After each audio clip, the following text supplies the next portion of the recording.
Ladies and gentlemen, welcome back to a brand new episode of Pushing Media. We're going to be kicking off episode 11 this week, and we have a very interesting guest. Finally, we did get him on. We were supposed to get him on last week, but due to certain circumstances and production, we had to reschedule for this week. But of course, I'm pretty sure a lot of you people know this beautiful face. It is Spaceman.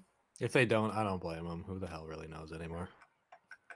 What's How you up, doing? guys? How y'all doing? I'm doing good, man. How are you doing? It's been a while since we've sat down and talked. It's been a whirlwind to get this one even started, to be honest. Hey, we got here. That's all that matters, dude. With our busy schedules as successful professional casters, look at us making time. Bunch of lazy kids in the chat. This is the gas that we need. This is the gas that we love. But of course.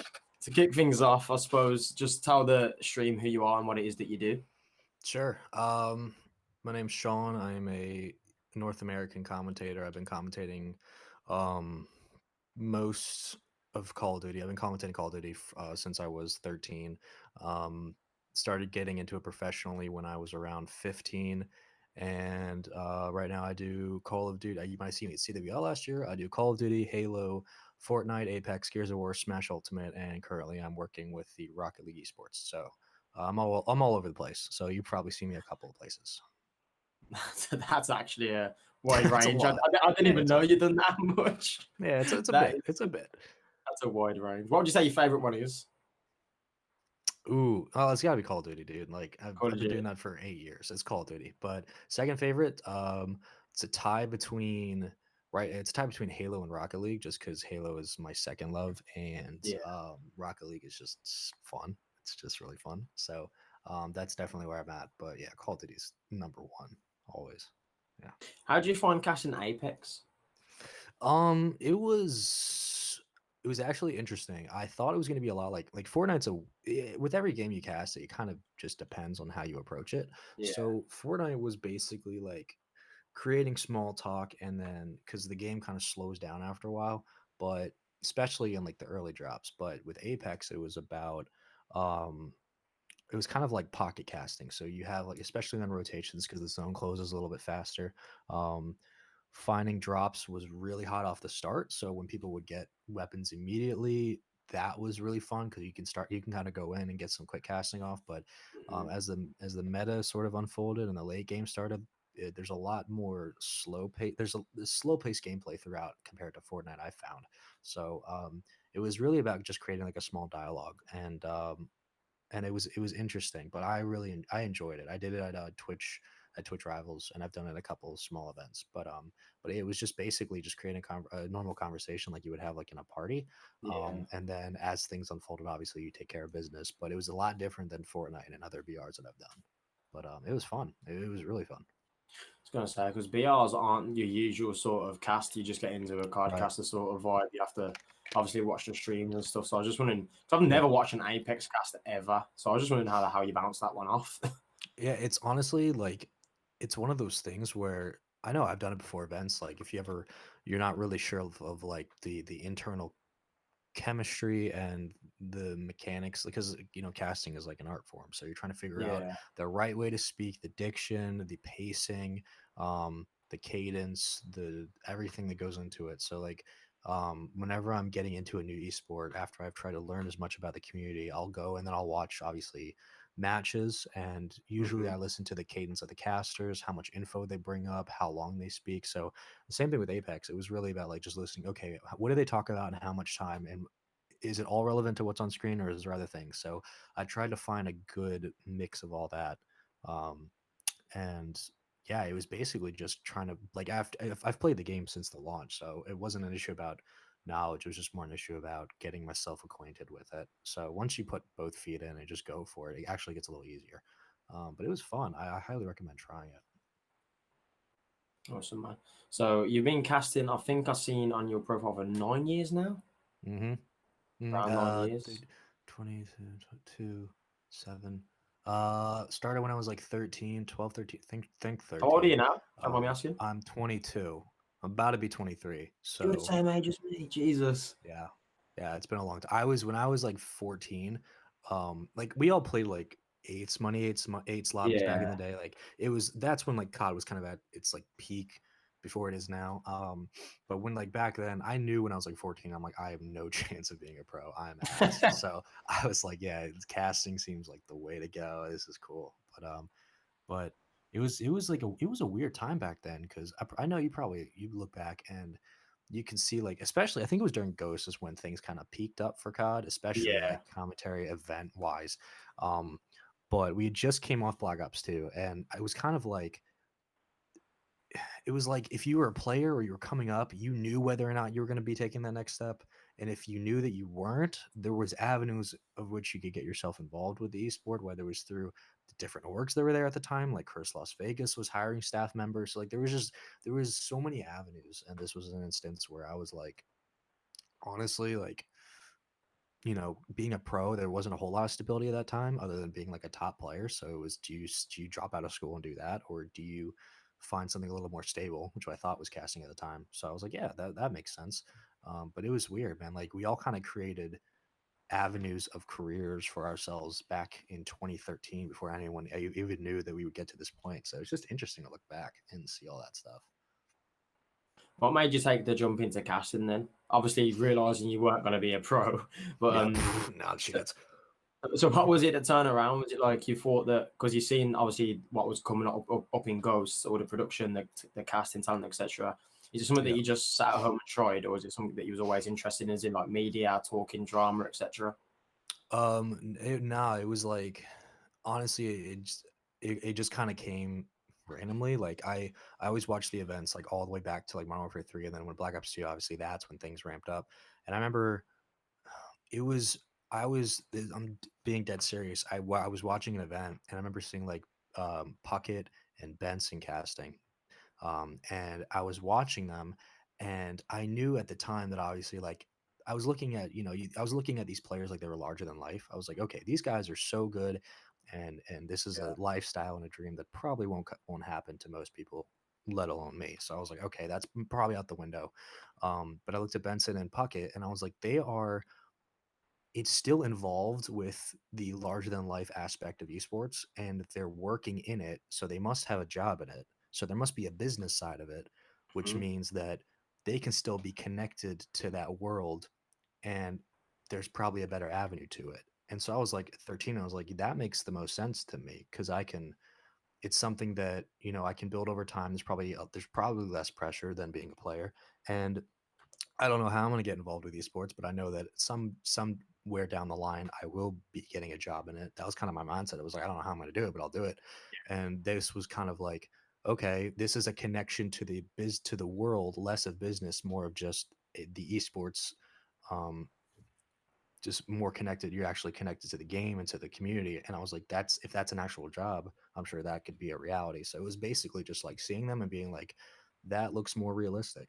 And I didn't really know how it was going to happen. So I started just by casting eights lobbies, playing with friends. And then, back in the day, it would be usually if you had an eights lobby and then two or three of Yeah. your other friends would join in, whoever placed last in the leaderboard would obviously get rotated out and they would be put in. So I'm not saying I came in last, but there were times when, like, even if I had like a good, like, we'd play like a full series. If I had a good series, I would even be like, yo, like, switch out with me because I want to try just commentating with you guys. So I would do that.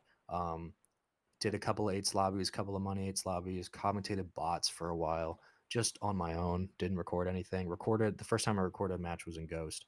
Um, but after that, man, it was just basically like taking one step at a time and like finding one platform to step off of and then getting opportunities and stuff like that. So it's basically all self work. I mean, that's what people don't get is Mhm. like casting is literally like it's all make or break by you. You figure it out, and there's no Yeah. rule book. There's no rule book, so it's pretty much can you wing it, and if you can do it, how good are you at it? So that's basically what I got.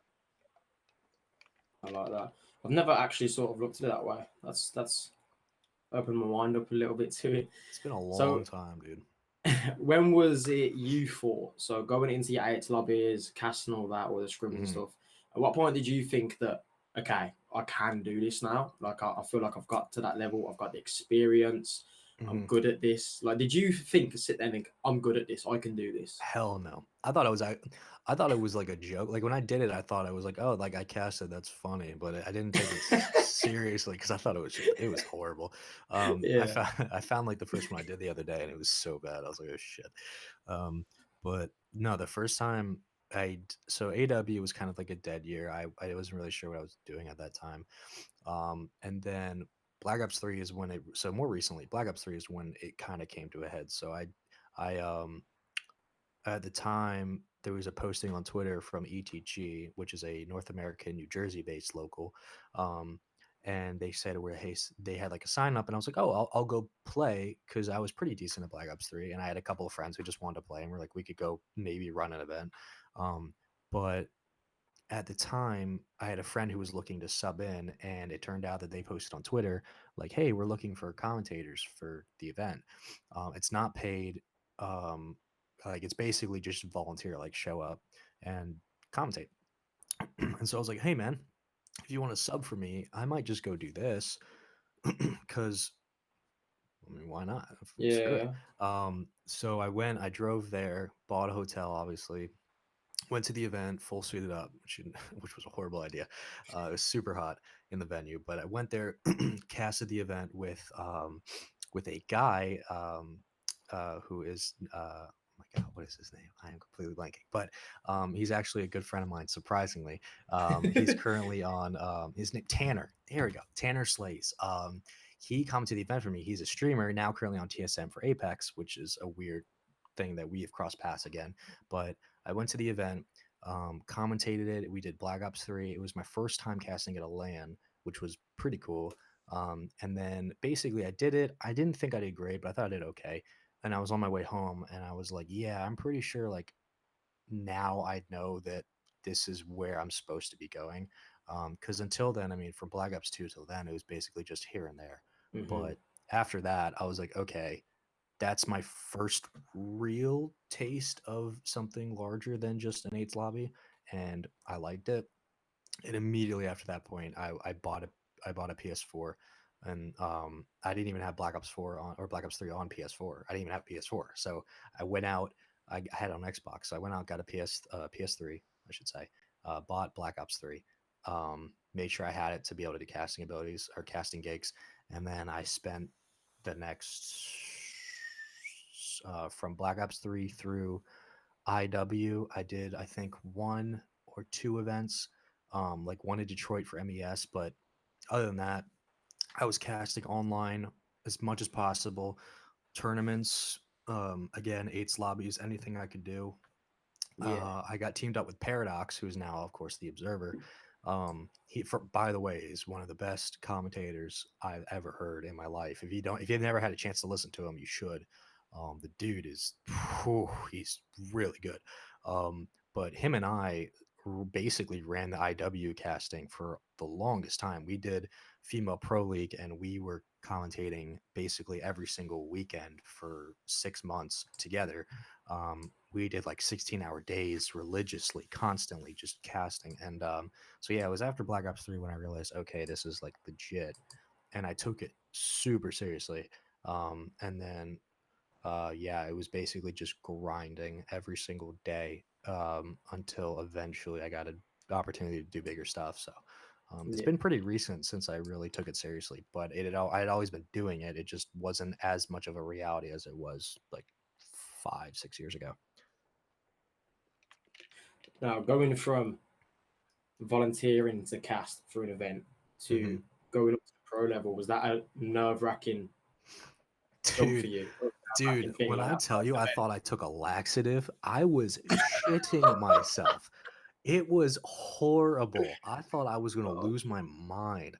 Yeah, it was awful. It was well, not in a bad way, but like I had been so my first ever major was because I've done a bunch of amateur yeah. LAN events and I'd done basically everything under the sun. hmm Um, and Call of Duty is one of the hardest esports to break into, that's for sure. Yeah. Especially commentating wise. I don't think, without even going in depth to it, I don't think people realize how difficult commentating is, not only as an art form or as a thing, Yeah. but getting jobs, like it, there's a reason. I'm not saying in my case is the only case. Like obviously everyone's different. Like if your courage and you have a godsend voice and ability, it's different. But I know there are people in my position who it's taken us 6 years to find a job because it's like, and it's not like, we're not trying every day. It's a struggle, but Hmm. it's there's no roadmap. It's a lot. Um, but yeah, the first major I did was basically a fluke. It was they posted again. They posted on Twitter.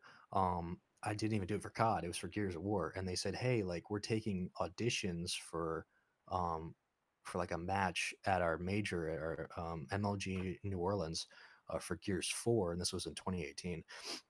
So they're like, if you've casted it and want to submit a reel, you have an opportunity to come do the event. I was like, oh, interesting. So basically, the deadline was like a specific day. I submitted my reel the day before because I was like, I wasn't sure if I was gonna do it. And then the last day, I was like, okay, whatever. Like, what do you got to lose? Screw it. Yeah. Didn't really know the game. Learned enough of it to cast it. Submitted a reel. Got an email back in like the next week, and they were like, hey, and this was like a month before the event. They're like, hey, we really liked your reel. If you're in the area, would you like to come cast the event or like a game or two for the event? I was like, yeah, duh, yeah, for sure. Um, and they were like, if you're in the area, like, stop by. I was like, of course I'm in the area. So I was not, bought a plane ticket, bought a hotel, didn't get paid for the event, but which again was fine. It was that's the way it was. So I Yeah. spent a lot of my own money, but I knew that um this was like obviously like a leap I had to take. There's no Yeah. question I had to do that. So I went, was shitting myself, was like, oh my god, I'm at a major, like it was a major event for MLG, and then right next to it was like a major Halo event, which Hmm. um was also just mind-blowing. I was like, oh my god, this is lit. um and then I walk in the green room and there's Momo, Benson, Blaze, PR, Veli, Colin, Tyler. Like there's just all these superstars. And then right next to our green room is the Halo green room with Golden Boy, Bravo, Lottie, Snakebite. Like all just Yeah. it was like, bro, what the hell is going on? Like, how did I get here? Um, so obviously got to meet all them, then did my part. I remember I was standing in the box, so they had basically, the screen backdrop. They had our mics. It was the first time really dealing with big time production. And we were standing there, and of course we had a countdown, and I was bringing in the show to start the Saturday. And we had Reciprocity. I'm sorry, we had Echo Fox versus an amateur team, um, and Echo Fox at the time was the second best team in Gears of War, and it was a big deal. And they had us. They were like, okay, we're bringing you in at 5. And I remember when they started doing the countdown, I was having like a panic attack. I was like, oh my god, like I'm gonna freak out. And then as soon as the lights came on, everything grew. I was chilling. I did my thing. I crushed it. That's the first time I was ever like really happy with how I did. Everyone there seemed to like it. We all thought, everything was great. I was chilling. Did that, and yeah, that was like the first time I had experience at a major. And then that propelled me basically to then I got into Halo Yeah. finally, which I've been trying to do for a while. And then, obviously I got to cast with Golden Boy, which was dope. Um, and crushed that as well. And then it was just basically a steamroll from there. So that was the first time, for a very long story, that yeah, I got into it and I was like, oh shit. I was like, dude, I shouldn't be here. Imposter syndrome when you get to like an event, you're like, Yeah. what am I doing here? Like what the hell is this? I was there, I was like, this no, I shouldn't be doing this. This is bad. And then I did it. I was like, no, I'm all the work you do over like those 6 years, that's what this was Hmm. about. So yeah, it was nerve-wracking, but it was good. It was a good thing. How about your first card one? Ooh, that was a fun story. I've only told a couple people this. I was, I've been trying still. I mean, I've been trying to get into COD for, oh my God, how many, who knows how many years. Um, and I had, I had submitted a couple reels to some people. I know I won't name them, just for privacy reasons, but Hmm. my contacts that were at CWL last year, um, and currently at CDL, I'd submitted reels. Like I must have been the most annoying person on the planet because I'd been like, here's a new reel, here's a new update, here's a new resume. Like, hey, like hit me up, I'm here. I know they probably hate my guts, but I was relentless, and that's one of they actually told me. They emailed me one time. They're like, you are the most stubborn, relentless person we've ever dealt with. I'm like, yeah, that's me because I want a job, dude. That's the number one Yeah. thing. But I'd send email over and over again, and eventually, and then I didn't hear anything back, and they said, we're not looking for anything right now, but we'll keep you in mind because at that point I had done Halo and Gears of War, and at that point, which was last summer, I had done a Fortnite event, which was a big one, and I'd really built my resume up, and I had done a bunch of good events for good publicity and gotten some good rep, so I was happy. And I went to class. I was taking a summer course, went to class, came back, sat down, was going to do my homework. And I think it was like 4 o'clock. It was like 3 or 4 in the afternoon, um, in the middle of June. Yeah, it was June. It was Anaheim. And I checked my email and I got an email from my contact and they said, "Hey, can you be here?" And they said, "Hey, like last minute, we need someone for open bracket. Are you free? Like, could you be here tomorrow?" And I thought I passed out. I literally dropped to the floor. I was like, there's no way I just got this email. Yeah. Lost my shit, called my friend, Vivelli, who now works, he's the analyst at Rainbow Six. I called him and I was like, bro, like no freaking way, because we were trying to work something together, and he was like, shut up, hang up the phone, and go and respond to the email, you idiot. And so I was like, okay. So I responded to the email. I was like, yeah, I can be there tomorrow. Called my parents. I was like, I need a flight, and they're like, no, no, no, we'll get you your flight. Like, relax. First of all, you weirdo. But we'll get everything covered. Um, so I was like, bet. So I signed the contract. I went, did my thing. Then the next day, got on a flight, went to do Anaheim. Caught up on my pre work and my prep because I'd been following the season, but Yeah. because I wasn't expecting anything, I wasn't taking as many notes as I should have. Yeah. And so as soon as I got that, I was up the whole night just doing notes, taking advantage of VOD and stuff like that. Hmm. Went to the event, thought I did good, thought I did okay, not as good as I wanted to. And then came back from Anaheim, which was a really good event overall, and the atmosphere and the vibes were great. They were happy with how I did, and then I got emailed back again for. Then they said, "Hey, we want you for Miami and Champs for the rest of the year. Like, let us know if you're free." I was like, "You know what? I think I'm free. I think I could do that." So I did that, and then yeah. So last year or last summer was my first time really working with CWL. Did the open events for Anaheim, Miami, and Champs, which were amazing. And right now, I think I'm allowed to say I'm on call for CDL. So I'm not sure what's going on with them yet. All I know is that I'm supposed to be ready and waiting. So we'll see.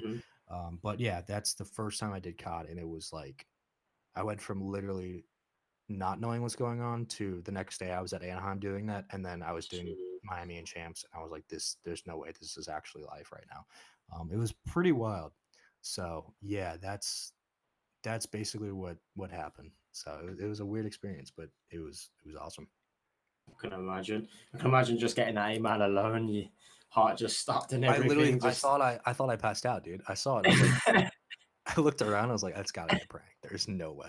I thought he sent it like it was a mistake. I dead ass. I was like, yeah. I emailed back to him, and I was like, "Hey, person, did you mean to send me this?" And they were like, "Yeah. Like, are you gonna come?" I was like, "Yeah, just okay." Like, Just I double was checking. just, yeah. I was like, "There's no way you thought that I was the person you were trying to email.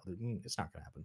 But dude. It was one of those feelings. It was like, oh man, I really like. I wish I could experience it again because Yeah. it was like 7 years of frustration and uncertainty, and it was like, wow, like it was like Happened. that feeling of you didn't make it, but like the feeling of I made it.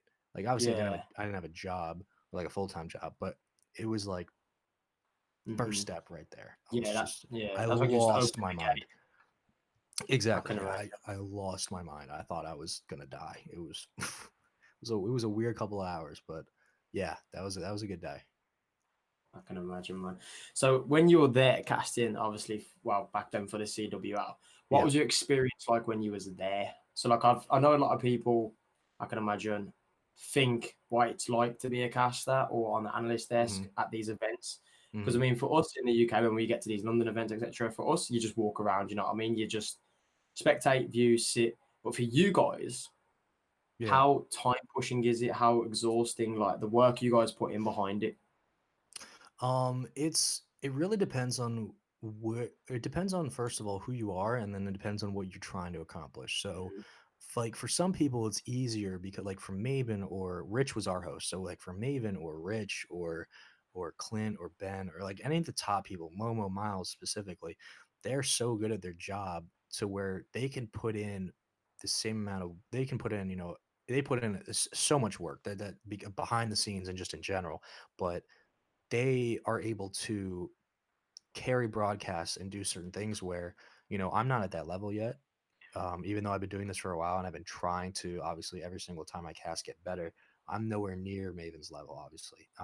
And those are guys who if there was an event where they didn't put in as much work, you would never know because they're so good at their job. Mhm. But for me, who I try to overwork myself as much as possible when I'm at events so that I get the most out of it. Um, that I feel like I gave everything I got and that it's easier for me to go back and figure out what I did wrong. When I get there, um usually we like if for a normal event you fly in Wednesday, rehearsals Thursday, and then you have Friday, Saturday, and Sunday that you work. So we flew in Wednesday. Wednesday is about just kind of team building. So everyone you just do whatever you want. You relax, you meet Yeah. the other commentators. So I would hang out with Miles and Momo and Nameless, and we would all just kind of get drinks, just chill out. Um, and we'd all go get food or whatever. Thursday, you get up, call times usually in the afternoon, so we would go there. We would meet with production. Basically, rehearsal days are just for tech runs. They just want to make Yeah. sure that everything runs correctly. We do a quick pre-show, which means we go over the run of show for the host. They go through the different breaks. We make sure we can throw correctly. We maybe light cast a little, but it's not really legit. Mhm. But it's all just to get everyone acquainted with each other, to get the run of show down for the host, and to make sure the commentators feel like they can jump in and out of conversation correctly. Everyone has the format of graphic layouts and when those timings are. And it's all you learn it internally. You learn when to break in and out between slides and stuff like that. But once that's going, you kind of, I'm there just going through rehearsal. When rehearsal's done, you're done for the day. So you can literally do whatever you want. Most of the time, I'll either meet up with talent and we'll go over notes for the event or go over storylines or stuff like that. I do that with Rocket League now. Like I'll get off my flight, um, and I'll meet with the talent. We'll go over notes, and then we wake up next day and do the show. But so yeah, we would do that, and then I would go over notes, then take a break. The stress isn't really there yet. And then Friday, you wake up. Of course, it's event day. That's when the stress hits you while you're working. So you go on air. Obviously, you're following when I'm casting. I'm obviously engaged with the match, and then when it's done and I'm no longer on the desk or I'm no longer commentating, if I jump down to the ground, and we were surrounded by amateurs everywhere, I usually had like an hour to an hour and a half break from when I would go back on, given commercial time and all that stuff. So I would spend about half that time at the amateur pools, checking on matches, checking on results, so that I was prepared with knowledge when I went back up on the desk, even though they usually have stuff for us. Sometimes I want to make, like, I don't want to obviously say something that's wrong, but I want to make sure that I have correct info, Yeah. in case someone doesn't. And then I would spend the other half over in the pro side, just keeping myself updated, create conversation, and then bounce to the green room, see everybody, maybe talk a little bit. But then usually, when you're at events, when you're done commentating, most casters are working in the green room. They have notes out, they're discussing things. They're either with like a talent coach talking about on screen stuff they can improve, or they are with fellow commentators and analysts discussing match results and discussing stuff. So, like, it's not, you very rarely see commentators get off air and then just kind of chill out. That doesn't mean like they're not in the Yeah. green room sitting watching matches. It means like they just kind of don't do anything. Most of the time, even when they're in the green room relaxing, drinking water or whatever, or talking, there's usually screens in there that we watch. So we're watching matches, we're keeping updated, so we have something on our minds. But yeah, for me, it was like show up early, start the show, get off, keep myself updated on the brackets on the floor, hop back on for my match, do a couple matches, do the analysts, jump off, do a couple player interviews with the CWL production team, which was all on the spot freestyle. So like if we messed up, we could retake, but it Yeah. was all freestyle. Um, jump off, go back, go do another match, another analyst analysis work. So like it was basically just between matches, staying updated with notes, checking on players. So yeah, the work stays with you while you're working. It is a 16-hour days is 16 hours of work. Like Mm. it is relentlessly demanding of mental um, attention. It is nonstop.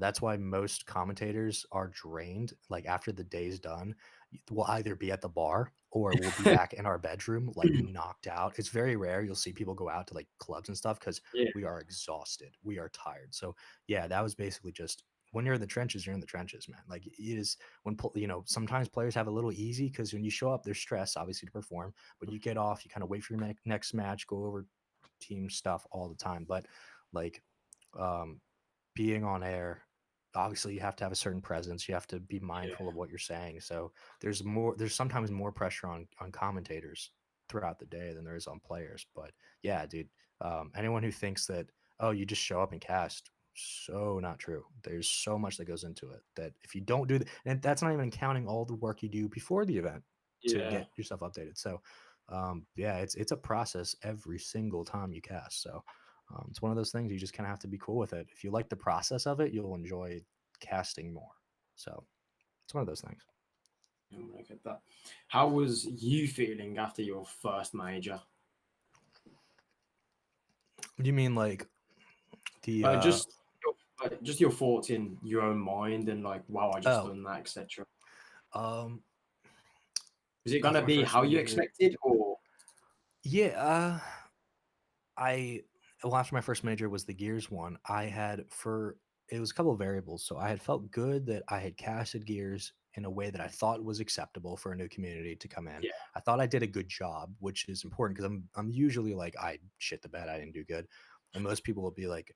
They'll be like, no, dude, like you did fine. I'm like, nah, yeah, there's like things I could work on. Even with the Rocket League, I just did, and I'm going back again this week. People were happy with it, but I was like, I want to fix the. You'll know in the moment if you mess something up. I was like, I want to fix mhm, this, and this. I finished Gears. There's things I wanted to work on, obviously, because I continued to cast that for about another year and a half.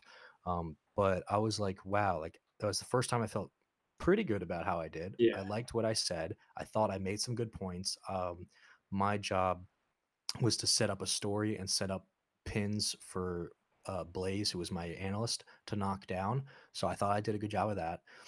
So yeah, when I stepped off, I was really, really happy with how I'd done. I was happy that I felt like I didn't make a fool of myself. Like I put in the work to understand everything that I could. And I mhm, had sat with before my match, I had sat with players and asked them questions and met with teams to go over stuff so that I was as informed as possible. And I could get like some inside scoop so I could bring things up so that way it was more engaging for the viewers. But yeah, I stepped off and I was like, cool. I was happy with how the event had gone this far. I was happy with my performance. I was happy with how people received it. It was really just like that was at that moment I was like, okay, like clearly I know I can do it when I need to. So that was a boost ego wise. Internally, I was like, this is going good. This is exactly what I'm trying to do.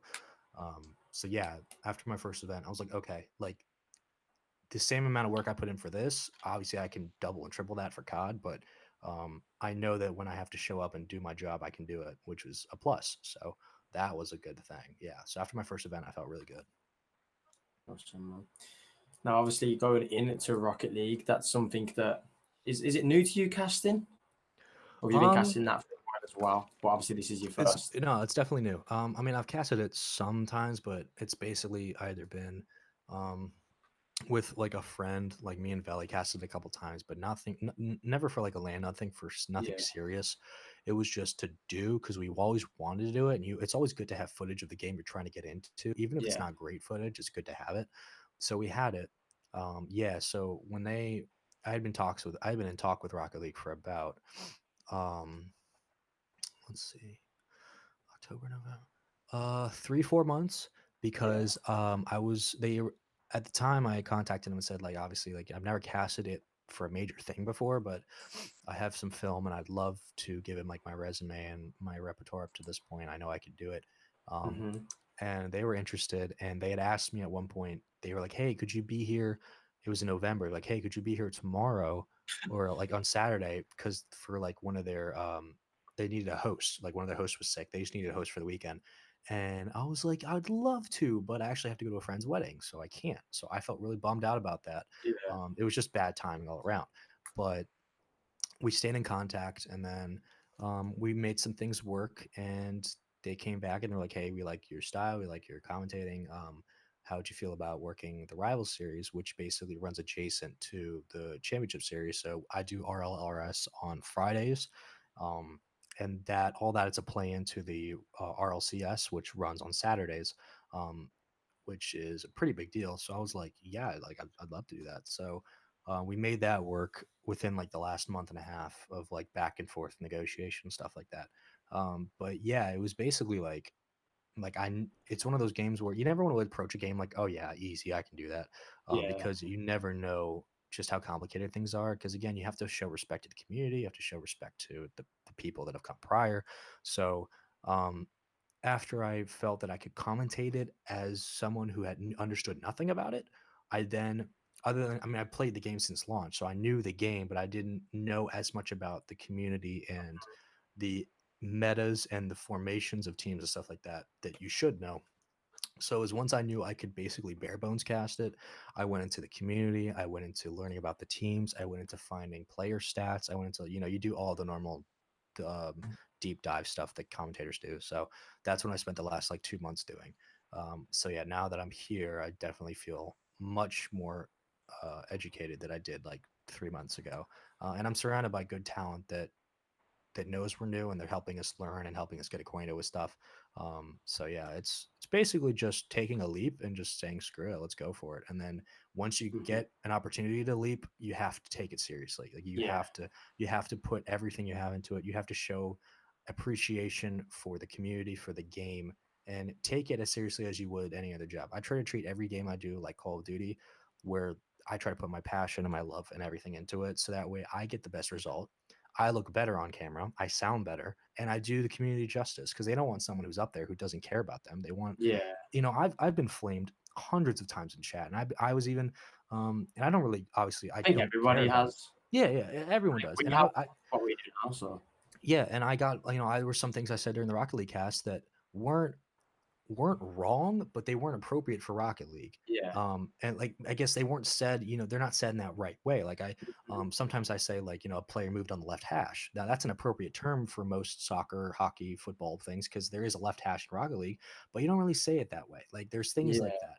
So the community let me know right away, like, hey, like who are these new guys? Why are they saying this stuff? This is, this is horrible. Or like I got messages on Reddit. They were like, hey, like these guys don't know what they're talking about. And I said, instead of like, and this is how I treat every community. Even Call of Duty does it. And it's like, instead of obviously arguing, like I said, hey man, I know I'm new. You probably have, a slight grudge because I'm a new guy, and I feel like you feel like I'm kind of invading the scene. I'm not taking it seriously, maybe that you think I should be. I promise you, I'm here to work. I promise you, I'm here to do the best that I can to show you that I appreciate what you guys have. Could you tell me what you didn't like about it, and I will fix it.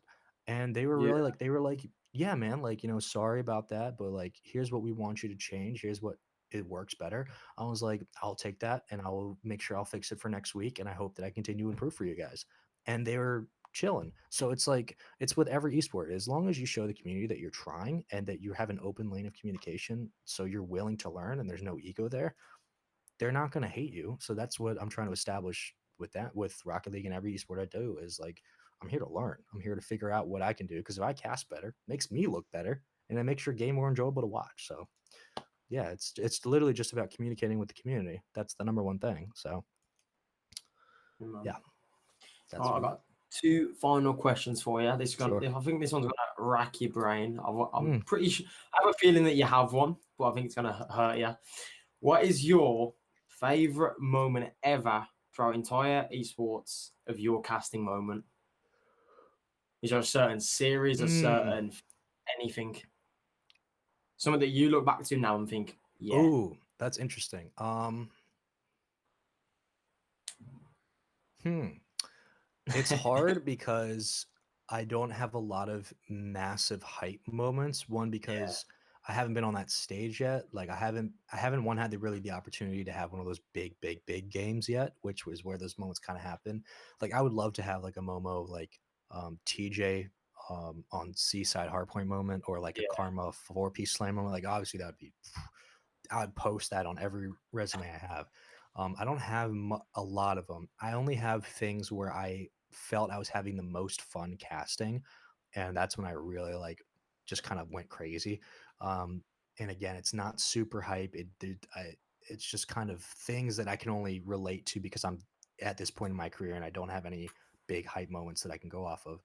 Champs didn't really have anything. My matches were kind of like 3-0, 3-0, 3-0, so it wasn't that great. yeah, Anaheim, kind of the same. I mean, the open bracket was pretty quick. Um, I'd say I have two that I look at. One was was the Halo 3 event. When I worked with Golden Boy, and we were casting, and Pistola made like a play.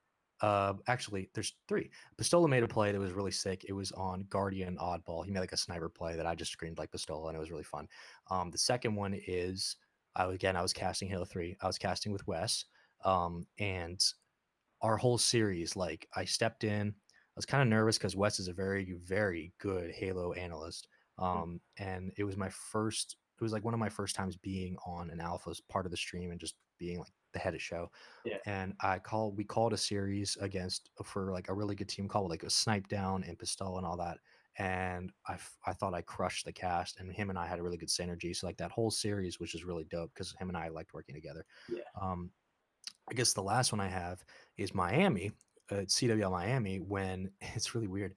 It was I think it was like winners finals. It was winners finals. It was at the end of the day. I was exhausted. It was like 10 p.m. at night. The main venue was basically shut down. Everyone was leaving. And it was me and Allie, and we were casting. And it was the last match of the day. And I was so tired, but obviously you have to push through. yeah, Um, and at first I was kind of like cruising my way through it because I was trying to save my voice and all that. But I'm like, dude, it's the last match of the day. I'm done after this. Like Sunday is grand finals. I don't have to do anything. So I'm mhm, just go all out, dude. So like during the hard point, it was on Seaside hard point. I forgot the teams that were playing, but like there was things that were happening that made no sense. Like teams were playing weird. There was grab slams that were not connecting. There was Tempest shots that were chaining for like 5 people. I was losing my mind, screaming, just having fun. And there was a moment when someone tried to break into the barrel hill.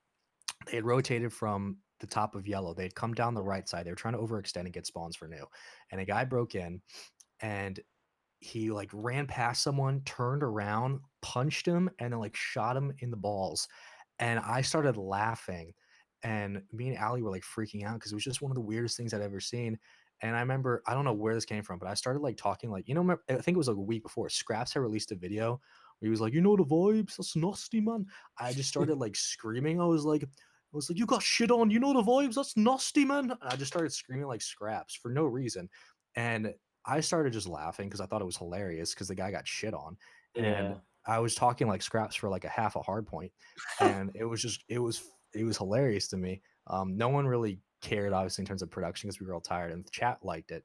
I think that's the number one thing I have, just because I was like, screw it, just have fun with it. So I yeah, think those are like the only moments I really have thus far where I've been like, yeah, that's been the hype moment. I still want to have one of those big calls. That's one of the things I still want. I mhm, want to have that huge, like either hype play or hype call, like the Maven call that just came out about Gunless, the 1v2 was just chills, like so good.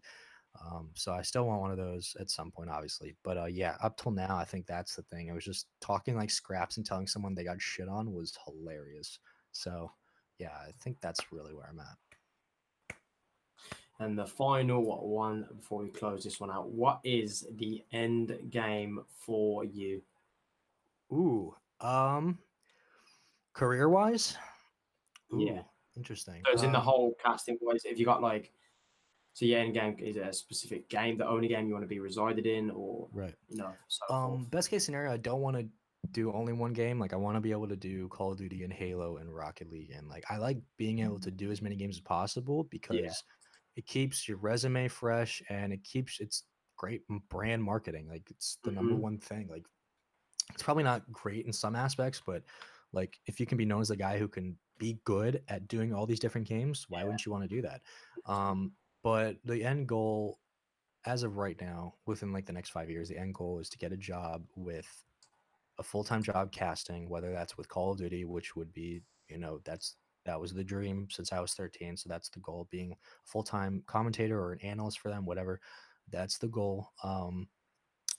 At some point, obviously, working hard enough to win commentator of the year would be, that's Yeah. it's obviously a long shot. It's one of those things, but it's one of those things like when you start getting in the space and you're working around people who have won that. Like I've worked with Maven, he's the 2018 commentator of the year. It's one of those things where you're like, I know I can push myself hard enough to do it. It sounds incredibly insane, but Mhm. I want to see if I can do it.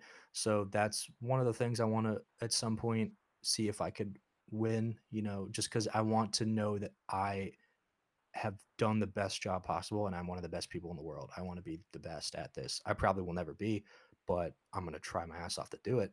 Um, so yeah, the end goal is get a job with Call of Duty or someone else full time, commentate, and be known as one of the best in the business. That's the goal. So yeah, that's what every day is about. Just working towards that. That's it. Awesome, man. And I hope you do reach that end goal, of course. Thank you, bro. Appreciate that. 100%, man. Of course, once again, thank you for taking the time out as well for coming on this week. Of course, I'm happy to be here. I love you guys, so I'm happy being Yeah, here. man. Appreciate it. Guys, that will be it for episode 11 for the Pushing Media podcast. Of course, you can go and follow Sean on Twitter. His link is in the Twitch chat, so just feel free to go click on that. Go see what my man does. Keep up to date with what he's casting next and all that good stuff. And if any Rocket League fans, I mean, every weekend so far. Yeah. Last weekend was week 1, so Rocket League is happening every weekend. Every Friday and Saturday. I'll be on Friday. So Rival Series is on Friday, starting with European region at 10 a.m. Pacific time, which is 3 p.m. Eastern, which is about 10 a.m., which is about 5 p.m. UK or Yeah. English time. Mm-hmm. That's happening every Friday, and then North America follows 3 hours after that. And then RLCS, which is the championship series, happens on Saturday. So yeah, every Friday and Saturday, twitch.tv/Rocket League. You can find us there from Burbank, California. So yeah, that's where we'll be. Go, guys. So if you do want to keep up to date with Spaceman, you can see him there for the remaining few weeks that Rocket League is on. And of course, thank you to everybody that tuned in. We hope to see you back next week. And I suppose that is it. And we'll see you guys later.